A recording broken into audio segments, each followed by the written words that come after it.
Ever wanted to break out of your cubicle and into a business where you can call the shots? You Break iFix is looking for passionate self-starters interested in a franchise opportunity in the booming electronics repair industry. At You Break iFix, we help reconnect people to the devices that they rely on so that they can get back to what matters most. This is a big responsibility, and from the moment you join our family, our franchisees are provided with the resources and support to bring affordable and convenient electronics repair to your community. Did we mention that with amazing partners like Samsung and Google, You Break iFix franchisees also have access to the highest quality parts and personalized training out there, as well as specialized tools? It's true. And it's also easy to visit youbreakifix.com/franchising and learn more about your big break at your very own You Break iFix. Allison, I'm really glad that you could meet with me tonight because, Easter season is upon us, and sometimes that kind of surfaces some self-reflection, some ethical questions. And, I do have a question I need to check in with you on. Yeah, of course. I'm happy to answer. As you know, we both love the Easter candy season that's upon us, and we're taking a lot of that in. Some might say I'm doing Ronald Reagan cosplay with the amount of jelly beans I'm eating, but just need your answer on this definitive. I will take this as truth. Can vegetarians eat Peeps? There's no ethical Peep consumption under capitalism, so no.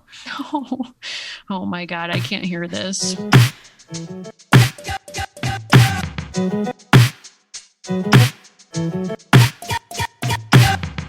Welcome, everyone, to American Girls, the podcast. This is the show where we're reliving the American Girls series book by book. I'm Mary.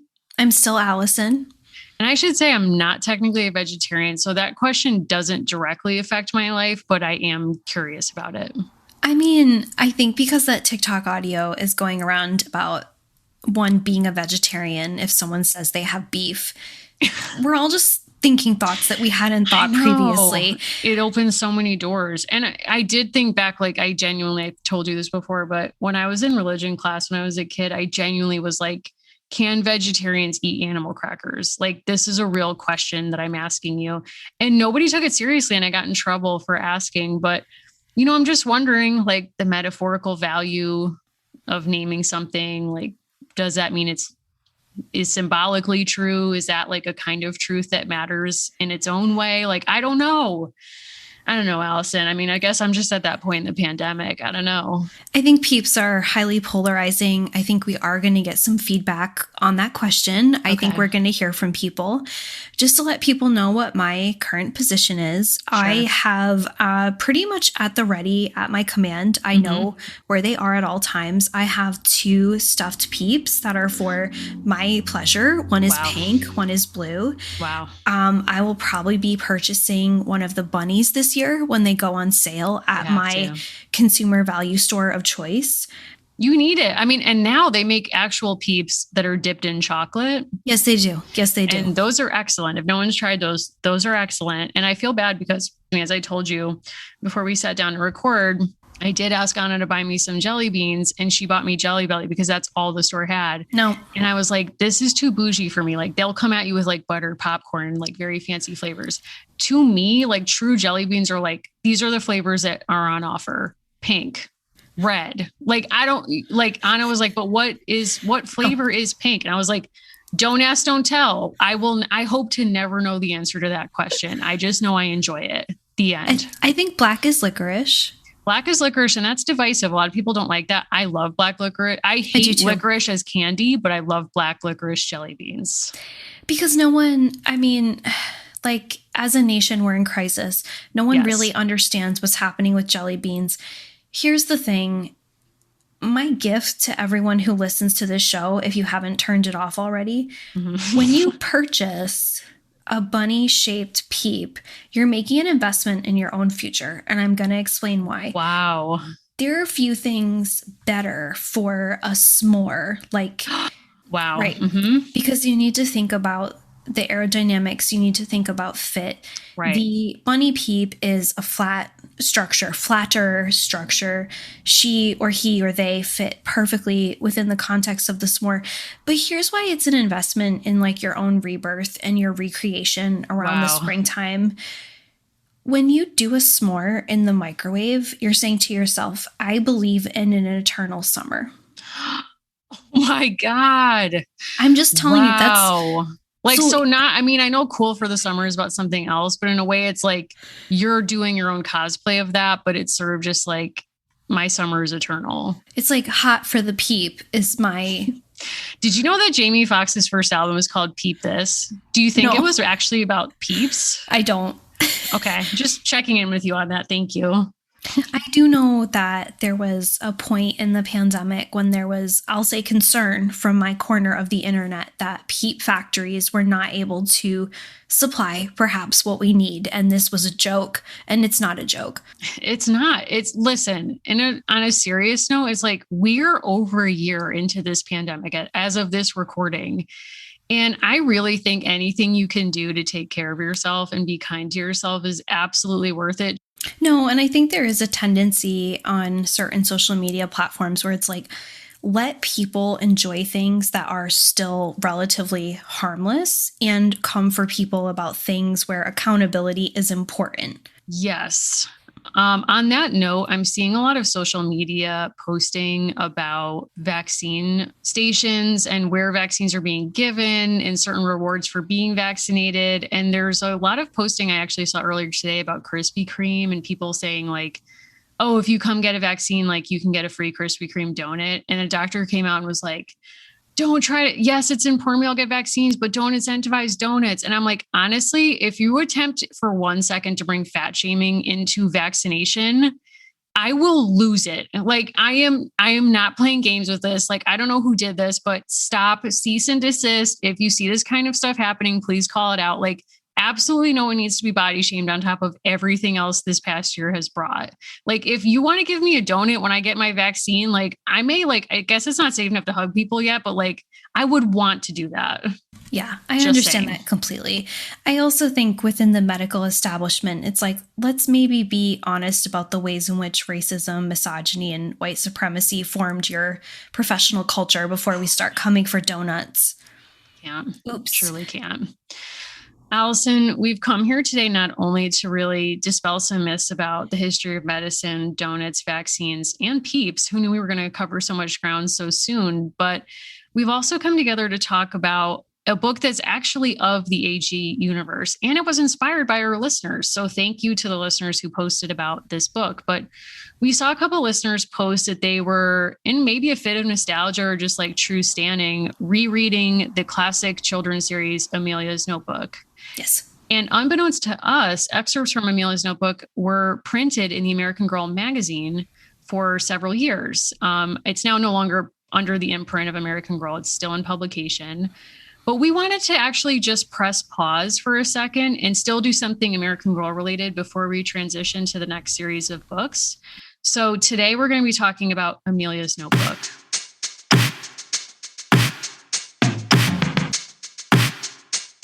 Yes, Amelia's Notebook came out in 1995, which is still pretty kind of squarely like right when we were getting into the brand. So the first of all of the Amelia series is the one that we chose to read for today. And it came out in like a pretty, or not like a small press, but it came out really kind of became huge, particularly with American Girl republishing the book just a few years later in 1999. It has since been translated into 4 other languages. It has a global presence. And if you're having a hard time kind of picturing what this looks like, you might want to look up Amelia's Notebook, but it's one of those classic covers that features a black and white speckled composition notebook, and it is supposed to look like a young girl has taken to what we would think of as like bullet journaling to tell a story from her life. Yes. So she's with text and images, sort of drawing herself, her friends, her sister, and also writing illustrative text, taking you through a transition in her life. So the first book in this series follows her, what I'm guessing is a cross-country move. It's like 3,500 miles or something like that. It takes 3 days. and her both missing her best friend back at home, Nadia, and also adjusting to her new school and her new life with her mom and her sister, Cleo. The author, and it's kind of funny the way this is presented, even on the cover of the book, is it's Amelia's notebook, like with some of it by Marissa Moss. And Marissa Moss is really kind of the genius behind these stories. And prior to doing this, she wrote other girl stories in the format of a historical journal or a kind of diary format. And you can see her kind of being, I don't want to say like a genesis, but like very similar origins to something like the Dear America stories. Like she wrote books called Rachel's Journal, the story of a pioneer girl, Emma's Journal, the story of a colonial girl. So very interested in kind of telling young people's stories and specifically young women's stories as if from their perspective. And what's kind of like so, I think, distinctive and iconic about these is they're really colorful drawings and they're all over the place. And the reading process forces you not to just read the text, which is done as a kind of handwriting, but to look at the drawings that cover every single page. Yeah. So in a way, it's like it encourages this kind of chaotic, nonlinear reading because you go to the first page and think that's where the book begins, when actually it starts in the first like literal sheet of the book, in the kind of frontispiece and the page with the copyright notice where Amelia writes her own name in next to the author's name. So you kind of get this like this playfulness around the fact that it's a fictional character, but who is such a strong voice that it's literally battling the author's name itself, which is kind of like an interesting way to start the book. Allison, I need to ask, because this is sort of kept as a diary. Did you keep a diary? Yes. Do you still have it? It is destroyed. What? All of it's gone? Yes, correct. Why? You were just like, I can't, the archive, like as a historian, you were like, I know the value of the archive, so this must go. So I don't have a ton in common with Harry Truman, but wow, the writing is the catharsis, and then I don't need to see it again. Yeah. I will occasionally write prose or I will write lines of something in a draft in my Gmail, and then I will just delete it.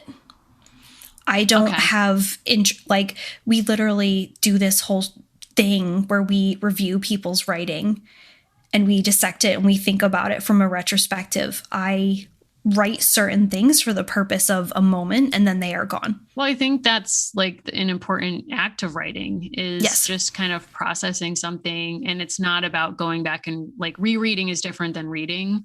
And, you know, maybe if you're writing it, it's not because you have any intention of reading it. It's just the act of getting it out. I think that's actually like a recognized therapeutic practice. I've certainly done that. And of course, there's that apocryphal story that Abraham Lincoln said, like when you're mad at someone, write them a letter and then put it in your desk drawer and keep it there, like never send it, which, you know, is like good Gmail behavior, like I guess too. I don't remember I kept diaries like very infrequently. And I think, as I've said before, I frequently lied in my diary entries because I thought my own life was boring. So I would say like, today I climbed Everest, and my mom, then I would get like bored of it or embarrassed and I would throw it in the trash, and my mom like saved a few pieces of it. So I know there are some pieces of a childhood diary somewhere, but that's about it. Rachel Bloom's book, which came out in 2020, I Want to Be Where the Normal People Are, features actual scans of not just writing she did for a high school paper, but also parts from her diary, which I have to say, I just could never. I think it serves like a really interesting purpose. You see her handwriting and you see her both like censoring herself, but then also like changing what she thinks about something or who she imagines reading it, which is different. I think I'm always fascinated by people who have this incredible personal archive of their experience. And in some ways I'm jealous because it would be cool to revisit different moments in my life. But at the same time, I also don't think I would enjoy revisiting like huge spans of time in my life that were difficult, like for health reasons or whatever else. But I know that we're both watching something that speaks to this theme. I'll say briefly, I'm watching something you haven't seen yet, which is Kid 90, and I'm not done with it yet, but it's based on an incredible cache of diaries and videotapes that Soleil Moon Frye kept in the 90s. It is pretty dark. So if you're not in a pandemic place where you can see things that are dark, I might wait on that, but it is very interesting. But we're also watching something that's very fun, that's based on someone who herself asked that her most personal writings be destroyed. Thankfully for us, they weren't. And that's Emily Dickinson. We're both finally watching Dickinson after many, many listeners have told us that we would love it, and surprise, we love it. Yeah, it's a very funny, quirky, and I think kind of like irreverent take on Emily Dickinson. I don't think I would have actually wanted to spend much time with the real Emily. And I think in some ways, like, her dedication to some of the baking would have really gone over the top for me pretty quickly. And I do think, like, her story raises so many ethical questions of, like, there are people who have written diaries for the exact purpose of knowing other people will read them. A person I am the 9th great-granddaughter of wrote a very kind of self-serving final letter that was written to his descendants, but really was written, like, for the world to kind of clarify who he thought he was, right? So, like, these things have multiple purposes. In my case, if I wrote something and then shoved it away, I really don't want people reading it. But I think there's that intrigue of the people who do like to revise and review. And I think Amelia of Amelia's Notebook would fall under this. They don't destroy. They might hide or conceal, but they don't actually destroy it. I Amy March myself right into the fire. Metaphorically. Which is interesting you say that, because Marmee, or Louisa May Alcott's actual mother, asked that all of her papers be burned or destroyed upon her death. And they honored those wishes, which makes it that much more difficult to do research. But that would have been your tact, like, burn it all, it's gone. Like, truly, like, inbox zero, permanently zero, it's over. Yeah. Oh, yeah. Yeah. I'm so impressed by this book, and I'm so impressed by people who draw and create in a very certain kind of way, because I don't have that impulse. Like, I have found even sort of like childhood art, and it's pretty weak. It's not great. And I see the value of it as, like, I was a child and I created this and I was loved, so it was saved. Beyond that, you know, there's not a ton of merit there. In your personal archive? Yeah, like my childhood oeuvre. Like Amelia, with the way that she's keeping this notebook, she's going for it. She is. And what's really interesting is that you kind of have to wonder, like, who are we supposed to imagine the audience for Amelia's Notebook is to Amelia? Mm-hmm. And it seems like throughout this book, there's a lot of playful, funny parts where she writes. And something I really like about this character and the way that she's created is that it sort of reminds me of, like, Ramona, where it's not like an angel child or a kid who has, like, the best impulses, is holier than thou, and is, like, super manners conscious and polite. In fact, like, Amelia says some really rude stuff about her sister and draws some sort of rude drawings of her, and, you know, is complaining a lot, and just kind of, like, it feels very real to me. And then there's a moment in the notebook where Cleo finds the notebook and reads everything Amelia's written about her. And she's upset about it. But then Amelia responds by just drawing all these, like, keep out, like, I don't care if you see this kind of stuff. So I really loved her kind of vibe and her attitude. But it did make me think, like, okay, is no one supposed to read this notebook? Because then later she writes down all these stories, maybe it seems like a place to kind of write a rough draft of them, of some stories to send to her friend Nadia to be entered into, like, essentially a storytelling competition. So it does seem like almost a commonplace. It's like a diary, but it's sort of a commonplace book. And it's also like a space to kind of jot down her ideas. So this entire journal, which is summarized pretty succinctly as something that she's given by her mother for her 9th birthday, and it's a place to share her true feelings. But this entire journal has the energy of when you would put up an away message like, can't talk, leave it. Sorry, I'm not home right now. I'm something in my spider web, leave a message and I'll call you back. An epic no doubt moment. She's very interested in calling attention to the ways in which she does not want people to pay attention to what she's experiencing. Wow. Yeah. It is like, oh my God, you're taking me like such a mental journey with that away message reference. Like, I have never been as passive aggressive in my life as I've been when I've crafted away messages. But don't you think, so number one, I want to say like part of what this book brought back to me was like a certain way of communicating from being a child at the same time that Amelia was a fictional child, but also the way that away messages actually taught you something about a boundary, like that you were not available and that there were creative ways and a variety of ways to say to people like, I'm not open to discussion right now. Mm-hmm. And now you can have your phone off do not disturb and truly be bothered by something at any hour of the day. Whereas an away message, like it could be passive aggressive, but it also could be a clear communication of like why you were not talking to someone. Yeah. And it's kind of like we've flipped that dynamic now because as you're saying in the past, like in the glory days of AOL and whatnot and AIM, oh my God, I loved AIM. You were the person who made it sort of like your best defense is a strong offense. Like you would put up an away message that's like, don't even try it. Like, do not. No. Here's a Vanilla Ice quote that doesn't really make sense with the attitude I've just shown. But like, trust me, do not even, if you must leave me a message, you can, but like, please do not contact me. And people would have to make that they could try to contact you, but they weren't really getting through. Now, as you're saying, like, unless you have your phone like super locked down, you can have notifications or people entering your boundary just to even tell you that, you know, what the weather is today or like the latest news headline that you don't really care about. So it is like so invasive in a way that is on us to contain. Yeah, I think Amelia would not be on Do Not Disturb. I think Amelia would have all of her push notifications on. I think she's someone who craves contact, like wants to be in touch with people. Like part of the persona of Amelia, we can talk a bit about like different things that happened to her that she covers in the course of the journal.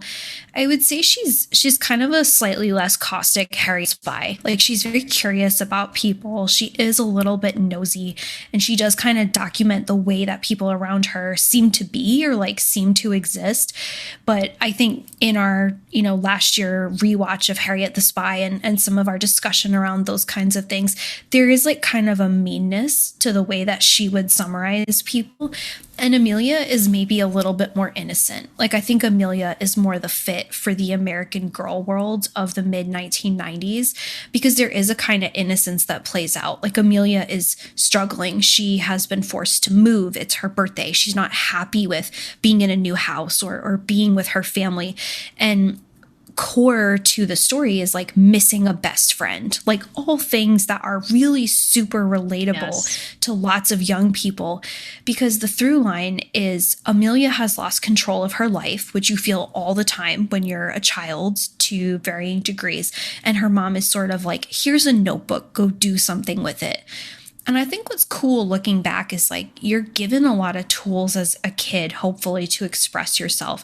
And some of them stick and some of them don't. Like you get art lessons or music lessons and you kind of have to figure out, well, which of these things actually works for me? Like I played music for 13, 14 years, never felt like it was a way to express myself, which doesn't mean it was bad, but it wasn't that for me. My nephews started playing music, like playing around with it when they were 3, and it already is a way that they express themselves. Like you don't know. Right. But that's an important basic lesson, which is like you can be really talented at something that has no meaning for you, or it is not an interest that you seek out potentially in free time. And I think you're pointing also to like a bigger expectation or act of childhood, which is certainly shaped by privilege, the scale to which you can do this. But it's about like writing your own story, like figuring yourself out. Who am I? What am I interested in? And now it seems like so many kids are pushed into activities as like status symbols. Like, of course, you're going to play soccer or you're going to do dance classes. But, at least when I was growing up, and I'm not 100 years old, like, and I think it's still like this for many kids now, my parents would sort of say like, do you like doing this? Like, do you want to try this?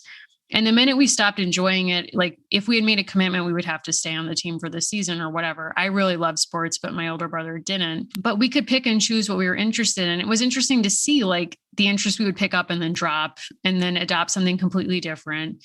And I sort of think the Notebook is a really interesting framework to see Amelia sort of try to do that. And I do think she is more likable than Harriet the Spy too, because she's not malicious. Like even when there's a heartbreaking moment in this book where you figure out her best friend that she's left behind and her birthday are a week apart. And this friend has had a really cool birthday party. And of course you can picture Amelia there if she was still living in that area. And instead the friend has sent her a gift bag from the birthday party and said like, I would send you cake, but like, obviously that doesn't ship well. And instead of saying like she cries, she tells you that she cries because she's so sad and misses her friend. But she also says like, wasn't that so great of Nadia to do that for me? And that's just such an endearing like reflection that even when she's sad, she's also like, and I'm so happy I have this great friend. I think part of why these things are like either really valuable to people to keep or very hard to keep is basically Amelia is like self-soothing into her adolescence. Like she's given a tool and it like helps her to work things out on the page. Again, I'm not very good at drawing, but I think part of the allure for me when I was younger reading these and even now is it's impressive to see like how many colored pens and like how much she puts into all of the visuals. Like she doesn't just say, I hate it here. She puts a big highlighted block around it and draws all these things. And she also puts like a visual that there's this sadness, right? Like she's left behind her bedroom and she draws the sign that her sister Cleo had put on the door. Something that you could also never convey with just a conventional typesetting. The writing is, the text is in handwriting. Nothing, all caps, can make me feel better. And there's like this kind of chaos page one. It's like, okay, here we go, Amelia.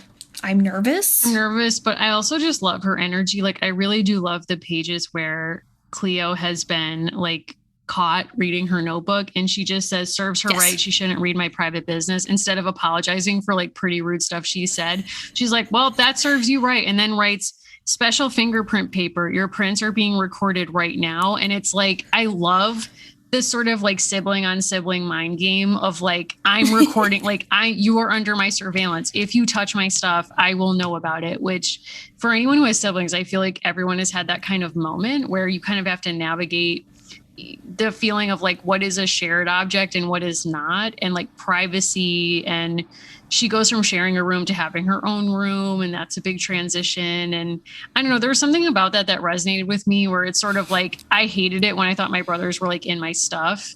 I never took it to a place of inventing a fake fingerprinting technology, but you know, maybe I should have thought about it. We had neighbors growing up who had a trampoline and we did not. And we were dying to go on the trampoline. And they basically were on it for like the first week they had it and then they lost interest. So we would always be like, hey, like, can we get on the trampoline? What's up? And they just were like, absolutely not wanting us on the trampoline. So to keep us off, they were like, just so you know, we have a camcorder that's on that trampoline 24/7. And I totally believe this. I was like 10. I was like, oh my God, they have a video camera on that trampoline 24/7. And looking back now, I'm like, that's psychotic. Like they absolutely did not, but it worked on me. Well, I mean, like that's Elf on the Shelf. That's the surveillance state. Like looking back at you, I will say I am the problematic sister in like a story I could tell about my family. Like I taped my sister while she was on the phone. I recognize that that's not okay. I know that that's wrong. I would put my toy microphone underneath her door and I would report to my parents. Like I fully recognize that that is not okay. I would love to tell a charming story about myself of like me with my Fisher-Price device and like drawing a line between that and being a podcaster now. And it's like, honestly, I was just like a little bit annoying. I think of you all the time because I saw that Fisher-Price is like, has this new like vintage toy line. And that's one of the ones they brought back is that recorder. And I was like, wow, I should buy this for Allison. Like, who knows what kind of crimes you'd be solving now. I will say probably 10 years ago, we found one of the tapes that had been in there. And it was just like random audio of people talking. And I was like, turn it off, turn it off. Like, that's so embarrassing because now I'm an adult and I understand that's not appropriate. And like, it was behavior that was not encouraged. You know, it was like, okay, you can't. Were you like doing historical reenactments as J. Edgar Hoover? You were just like, this is me. I was my own brand. I also so my sister and I shared, much like, you know, Cleo and Amelia, there was a wall between our bedrooms and I would just straight up put my ear to the wall. Wow. I don't have a problem. But I think I'm not uncommon. I thought my sister was the coolest person in the entire world, and we're close to 10 years apart. So for me, it was like, her life is so adult and so interesting, and we were so far apart. It was like, I gotta get in there somehow. Yeah. Right. Yeah. I mean, I think everyone can relate to that in some way. Like, I remember having the landline, like everyone using the home phone, that you would always try to I remember my brothers picking up at the same time I would, and it would be my friend, and it would be like the most innocuous conversation, but they would not hang up. And I would be like, hang up the phone. And they'd be like, oh, I hung up. No, I hung up. And I'd be like, I didn't hear the click. You hang up that phone. And then I'd be trying to stretch my entire body so I could hold one hand on the phone that was on a cord to the wall and see into the other room so I could see if they'd actually hung up the phone. It was so stressful for absolutely no reason, but it's phones coming into our lives, the landline. People now will never understand, kids now. I mean, my poor grandmother, but when we would go to Fluffy's house, we would sneak, when my mom was talking to her, we would sneak into her bedroom and prank call people on her landline, just invent numbers, call people, say crazy stuff. And they would, sometimes we forgot about when Star 69 happened, we were like, uh-oh, because people then called back. And my grandmother was like, what the hell? Why are you yelling at me? I didn't call you. And so going so extra, so offended. And they would say some reference, and my grandmother would be like, oh my God, what do you mean I never mentioned Ninja Turtles. And then she'd be like, no. And then she'd be like, I'm terribly sorry. And then we would hear her coming down the hall. And we'd be like, no, literally jump out the window, do anything, get out of here. I never should have been trusted with a phone. That's what I want to say. Well, I think the difference between that kind of shenanigan and a fully digital world shenanigan of 20 teens and beyond is you could be causing similar havoc on Reddit, but it's going to live on the internet forever. That's the thing is most of the stuff that we did that was stupid, it's gone. Your tape, you could throw that out. The evidence is gone. Of you recording your sister, your diaries have all been destroyed. Kids say, even now, my AIM embarrassing away message, I can't even remember what they were. They're gone. All of that stuff, the internet sort of remembers forever, but then sometimes doesn't remember. MySpace just deleted 15 million songs or something. So if you were a teenage musician who had your stuff up there, it might not be there. All of Vine was taken away, even though they said they were going to maintain that. So it's weird, but I think you're right that these kind of trails last now much longer. And I don't know if that's necessarily fair.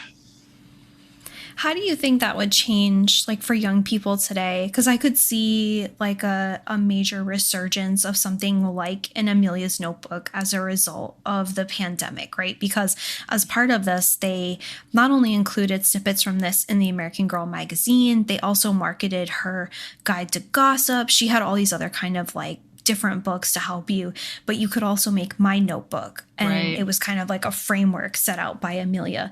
Do you think that's going to get more popular? For kids or for adults or both? Frankly, I think if you re-released an Amelia's Notebook tomorrow for people trying to cope with the pandemic, that's a free $1 billion idea. I think so. And I think I've been reading a lot that people who have not kept journals or diaries have been doing it in the past year, because I think even people who aren't curious about history or interested know that they're living through what just even for their own personal history would be a really significant period of time. And in fact, the New York Historical Society is aggressively trying to collect any kind of ephemera around the pandemic at this point. So if you've been keeping a diary and you want to give it to the Historical Society, by all means, feel free. So I do think that it would reach an audience now. It's interesting. I think there's kind of a mixed media piece to it too, that I know if you watch TikTok at all, that At least my TikTok shows me people who draw on iPads and stuff using Procreate. So like, I think people are using different means that Amelia might recognize to do similar work. I don't know. I do think it's happening. I think before this, people who were adults who did bullet journaling, it's so oriented around productivity. And this is a time when you purposely can't be overly productive, or at least you shouldn't be. So I do think that's an interesting juxtaposition, but I think it would be successful. Do you ever draw in something that you're keeping, like to help as a shorthand or as something fun? I do, Allison. As you know, I went on a tear where I was like taking all these online classes at one point, art classes. So I grew up loving to draw and to paint. And I would sit in the back of my religion class where I'm making it sound like I was badly behaved all the time, which is not true. But I like to draw the religious paintings that were in our textbook. And then I would give them to my Grandma Fluffy, who as like this is what I did at school today kind of thing. And I would come back to her house the next time and it would be framed on her wall. And in fact, like there was an entire wall of her family room that was literally drawings I had done on notebook paper. It was very sweet. And I really loved drawing, and I got away from it because it wasn't like part of, it didn't seem productive, I guess. I'm part of the problem. And so actually this time period has brought me back to making art and doing things. I made you paper dolls for your birthday last year of us in different time periods. And like, that was sort of like actually a point where I was like getting back into drawing. I don't really care if I'm good or not. I just enjoy doing it. So I took a class that was about like basically doing what Amelia's Notebook is for adults on Skillshare. I think that's where I took it. And it was fun and it was cool. So I'm trying to do that, but sometimes life gets in the way, but I am enjoying it. It's cool. I think what's cool about Amelia is the way that these books are presented. It's very attainable, or like very achievable level drawing. Like the way that the car is drawn as basically like like a little plateau line with some wheels. That's how I would draw a car. And even like just like the very basic sketch. Amelia herself, if you don't remember, has a Liza Minnelli vibe with like very thick eyelashes and just like very sharp features, and all of like her two friends that are pretty central, her sister and her parents, who really kind of fade out of the story. Like they are cartoons. Yeah. Speaking of the queer culture of it all, it's interesting you made that reference. When I was reading these books, and I read a couple of them because I should say Anna had a bunch of these growing up. And actually, thanks to Anna, she had some Amelia's Notebooks excerpts that were in the American Girl magazine that she tore out and kept. And her personal archive is way more orderly and vast than anything I have saved in my life. So thank you, Anna, for that. And we'll share some of those in a few minutes. They're amazing. But I was actually thinking about, in the queer culture of it all, like, where does Amelia go when she grows up? And to me, I think she grows up to be like an Alison Bechdel character, like someone whose art progresses, but also the ideas that are driving it also progress in terms of like how she's processing her life and the ideas that matter to her. If you've read, a lot of people know Fun Home, but there's another book that she wrote in which she's using different schools of psychology and psychiatry to process like straight up theory to process her relationship with her own mother. And if that sounds intense to you, like it absolutely is, but it's super, super smart. And I found it really fascinating. So if you liked Fun Home, I would definitely check out that book. But it does seem like Amelia is going to grow up to be someone who doesn't grow out of drawing, who doesn't see that as like not productive or not academic, but continues to see it as like a really personal language of her selfhood, but also like processing external influences. So, I like to imagine that future for Amelia. I think there's also a path where she's a Lena Dunham. Like, I think we don't know how rich her parents are, but like this move felt pretty like comfortably bankrolled, and knowing that she comes from like a certain community of artistic people. I think like looking at the page where she just draws like 20 different noses. Yeah. I think that also has a Lena Dunham vibe. That was upsetting to you. Yes. Okay. I want to pull one that I didn't. So I scanned a bunch of the ones that were in the magazine that Anna saved to share with you. But I realized after I scanned them, I read one that I scanned and sent you some before I started reading.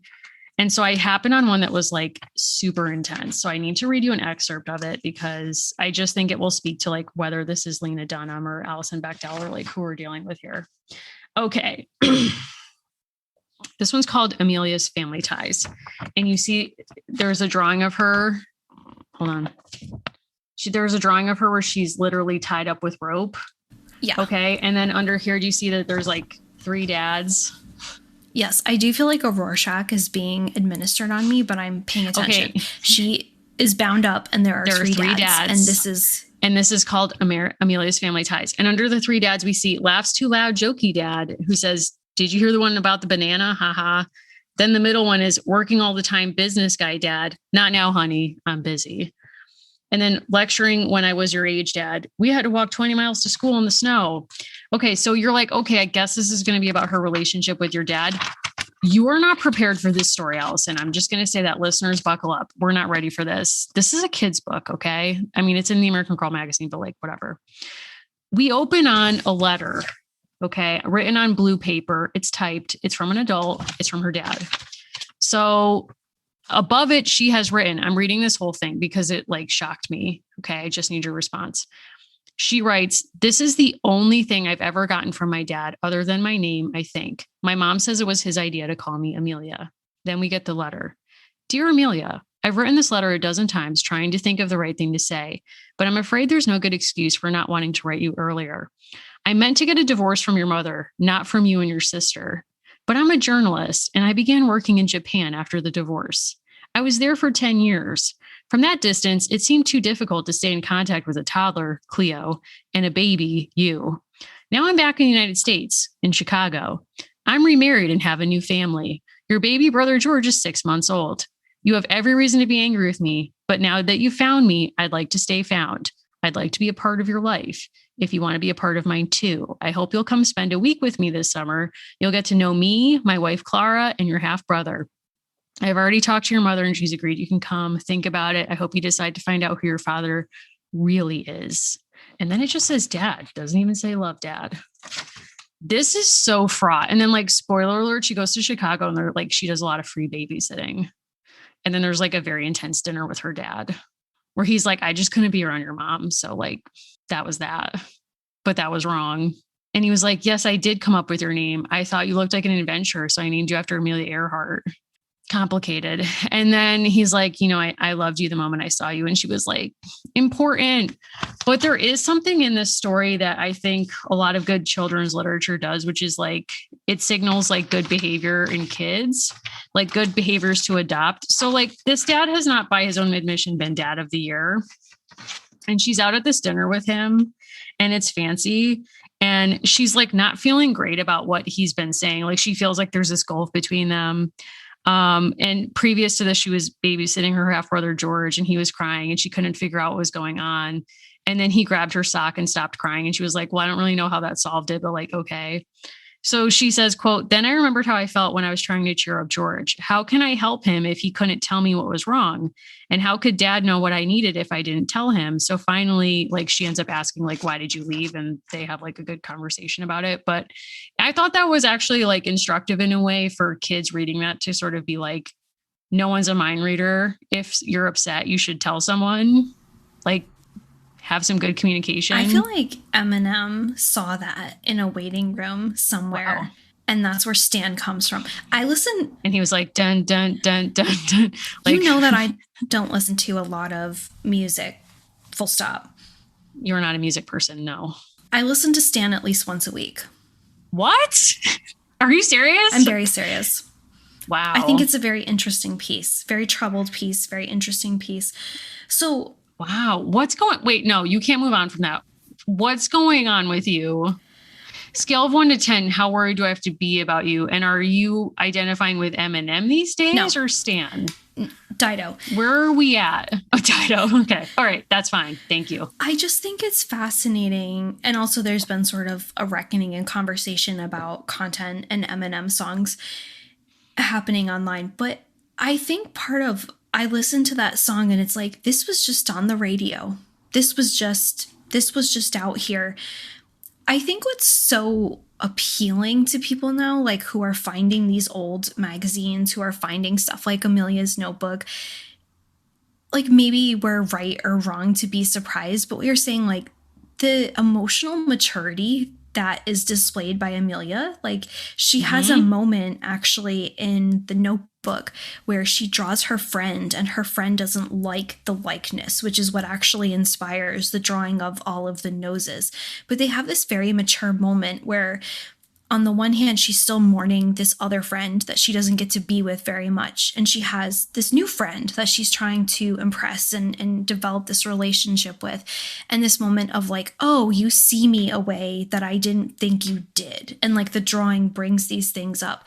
But they have a conversation about it. And Amelia tries to understand versus just saying like, well, you know, I don't need her. I don't need that opinion. Like she is trying to navigate the complexity of being part of a mixed family in that story, of being part of a blended family, I should say. Whereas dad is kind of like, yeah, I did some bads. Yeah, big time.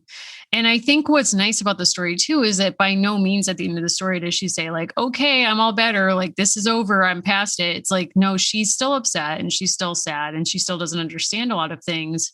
And I think she feels proud of herself that in that moment, she gave herself permission to ask her dad a really vital question, like, where were you? Why did you leave? And I think she kind of has a moment of just kind of celebration or just affirmation, like, okay, I did that. And I feel better because I did that. And yes, the dad says like, I loved you the moment I saw you. And she kind of celebrates that moment too, that her dad says he loves her indirectly. And she didn't realize she was missing that, but it's sort of like, I think that's a real moment because it kind of portends like issues that are going to keep rippling up about that in the future and how it's not resolved. But it did feel real in that moment. Yeah, I think, there's been a lot of conversation around the new American Girl doll, right? And the question of the fact that she has relatives who are women who are married to each other, right? Like she has great aunts who are lesbians who are married to each other. And it's so missing like so many of the different things that have played out across the brand where like it was really teaching like young people to be curious, to be informed about their life, but also realities. Like people do leave their families sometimes, right? Like they start other families or like there's trauma, there's moves, like Amelia has to leave the place that she loves and she kind of loses the relationship she'd had with her best friend. She's also very funny, like her sister. I have some Cleo vibes. Cleo at every single restaurant will only order a cheeseburger. And like I went through that decade as well. And Amelia basically says, you're going to turn into a cheeseburger. And she says, I know. That was iconic. Yeah. I love that. Like there's also like a funny, so folks who want it, we will link to it. You can access the Amelia website through a historic gateway to the old American Girl website from the early 2000s. And I feel like, a portent of things to come. One of the things Amelia offers is a read your room quiz. Wow. Name an American who doesn't need this now. Yeah. Yeah. True. Can I tell you what's on this website? I'm ready. Okay, so you can take an Amelia quiz, which I am going to subject you to. Okay, great. You can learn school survival tips. There's videos. You can do different like drawing tools. There's a magic washing machine. There's email by Amelia. It's like very colorfully and beautifully illustrated, all by Marissa Moss. And there's also just like a silly little address book you can add. There's something kind of different about this moment of the internet. Like I feel like I could build this website, which is kind of empowering, even though back then I know it was very complicated. Something that I think does not happen in, like people have been commenting on the way that like global brands are all simplifying their logos so much that they basically look the same and actually make it hard for visually impaired people to differentiate them. But like within the American Girl website, there were these different portals. Like there was the collection, which is most of the stuff we talk about. Coconut, the dog, had their own portal. There was eCard Central, which I hit up for sure. All the time. Yes. And Girls of Many Lands also have their own space, but Amelia's desktop is actually set up like a very basic like word processor, and where it says edit, so there's like file, there's edit. Under edit, there's cut, copy, paste, but it says cut it out, copycat, and paste the pasta, which is like very silly, but also kind of like it's fun. It's a fun introduction to computing. And I am going to make you take this quiz now. Wow. All right. Are you prepared? Yes. Okay. First question. You're washing the dishes. This is like a personality test. All right. You're washing the dishes and you break a dish. Do you throw the dish away and tell mom? Tell your mom and ask her to throw away the dish? Blame it on your little sister, or tell your mom an alien's face startled you and made you drop the dish? Ideally, the option I want is throw the dish away and tell no one. But I will pin it on another sibling or an alien if I have to. Okay, I'm picking little sister. Thank you. You have a big test. Do you study hard, go to bed early? No. Study and wake up early to study more? No. Stay up late studying because you have to finish the chapter? Yes. Okay, there's also glance at notes, but don't worry about it. That's not you. That's not my vibe, no. And I will say, if you are taking this quiz, it does take a second to load because we're accessing it through like 3 back channels. Okay, so this personality quiz is a dead end.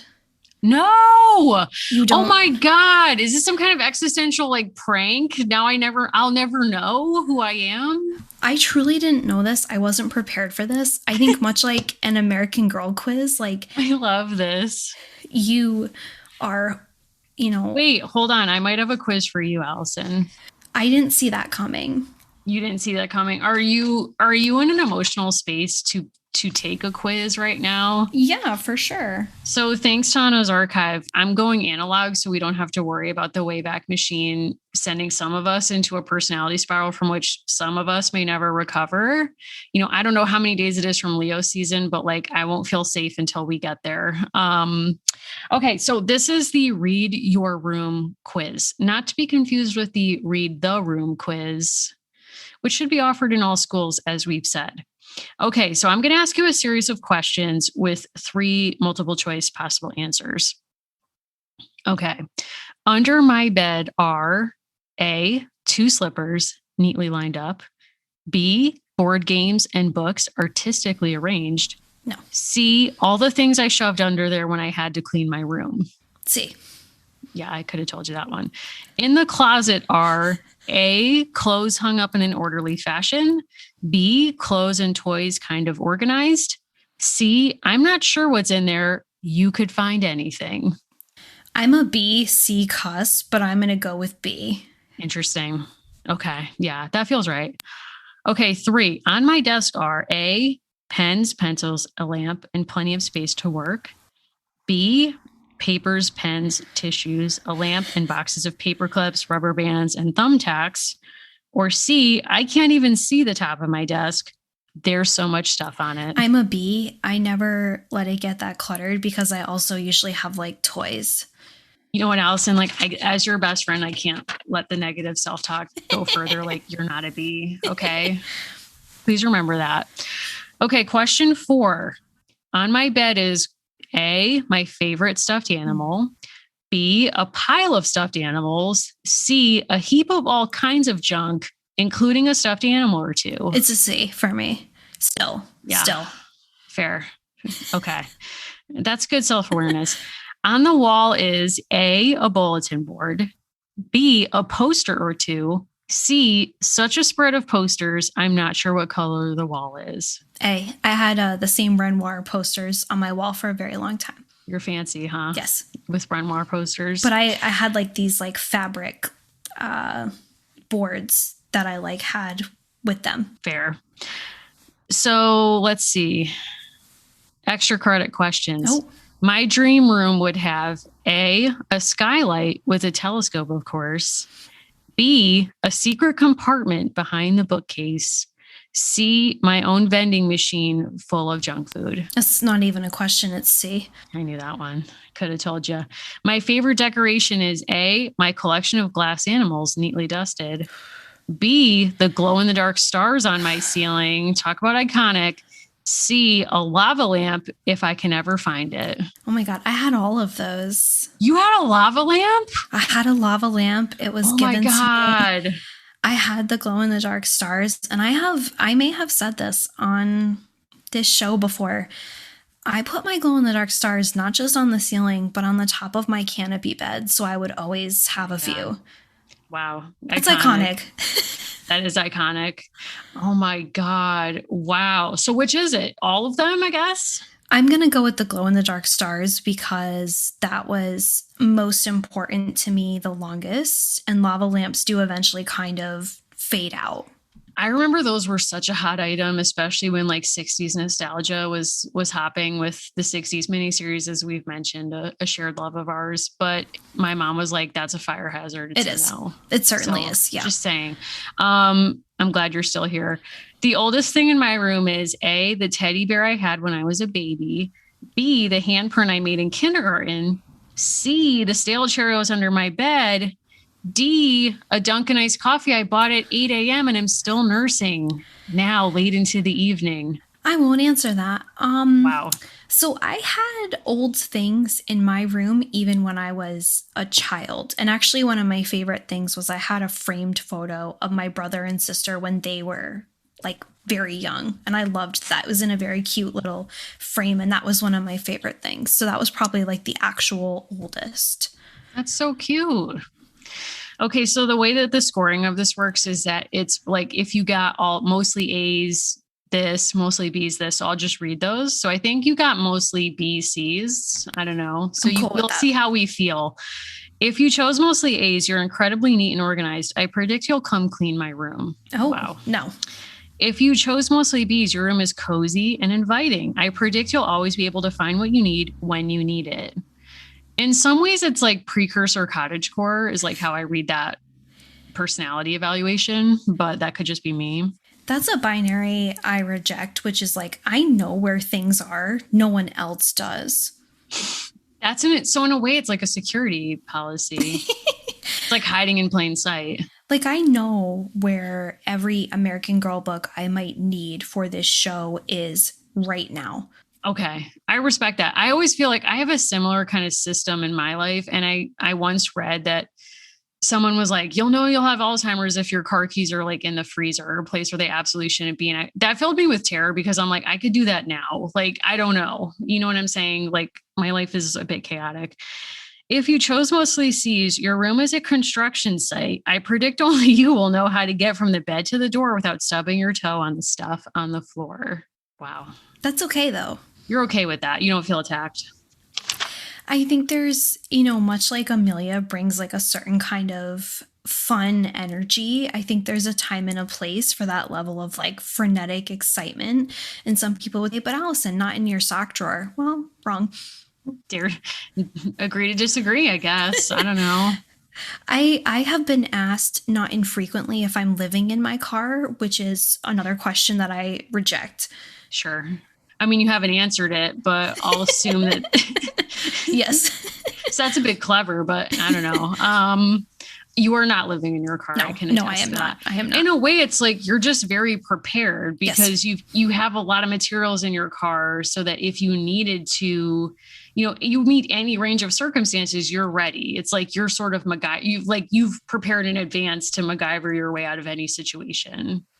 I'll be honest too. Like, I feel like if Amelia dropped down into my life, we would have a good time. I would know I was going to be put in the notebook and that would put me on guard a little bit. But I think like living in her analog, like funny time world, I wouldn't feel that nervous. It's not like I was like birthed to a professional blogger where I'd be like, where is this going?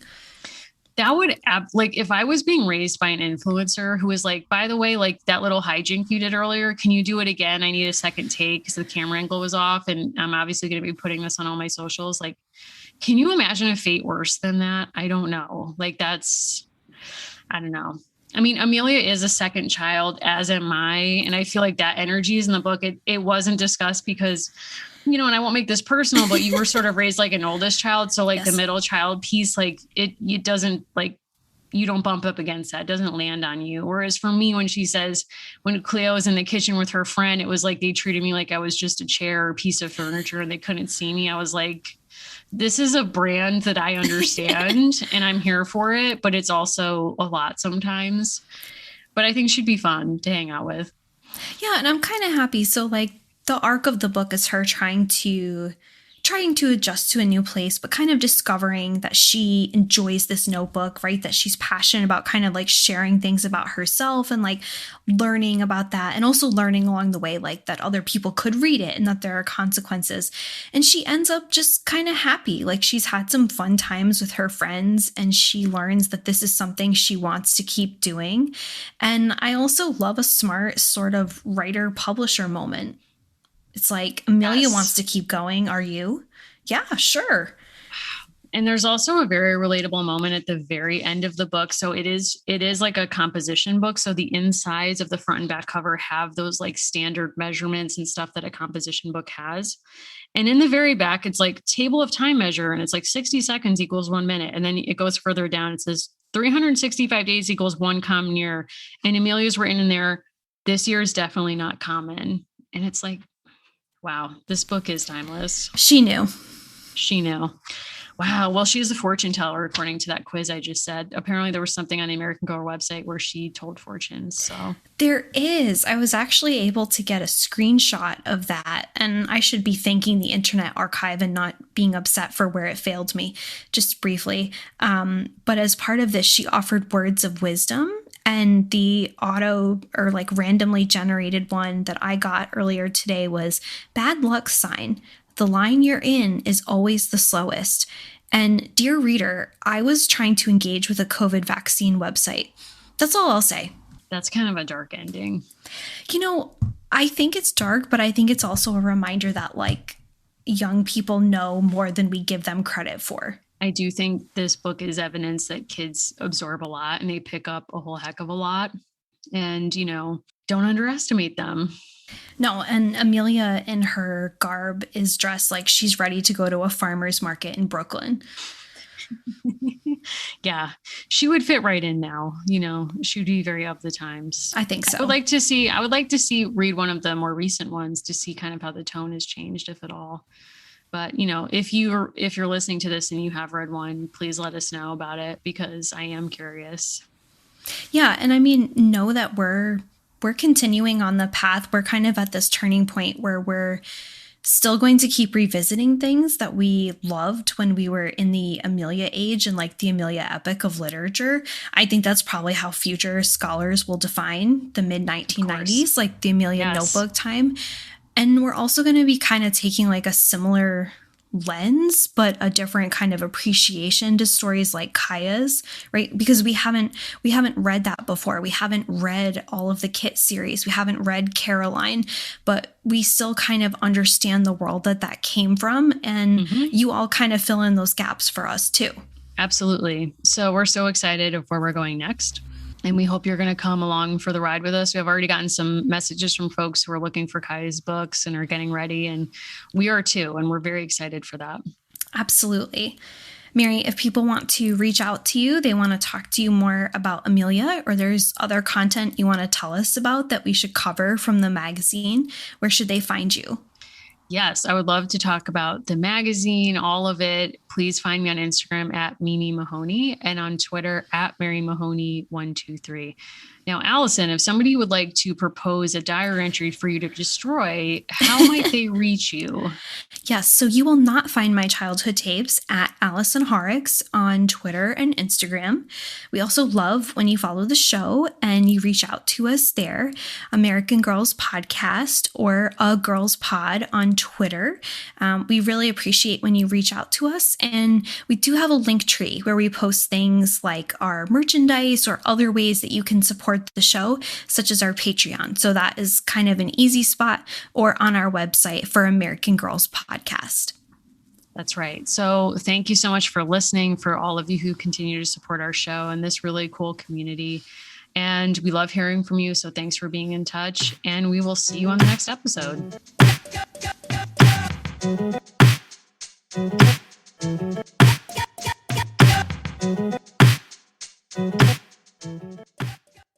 Streaming only on Peacock. John Wayne Gacy killed 32. Straight from the killer's mouth. They want you to believe that I alone committed these murders. The new gripping 6-part documentary series, John Wayne Gacy, Devil in Disguise. All episodes streaming now, only on Peacock.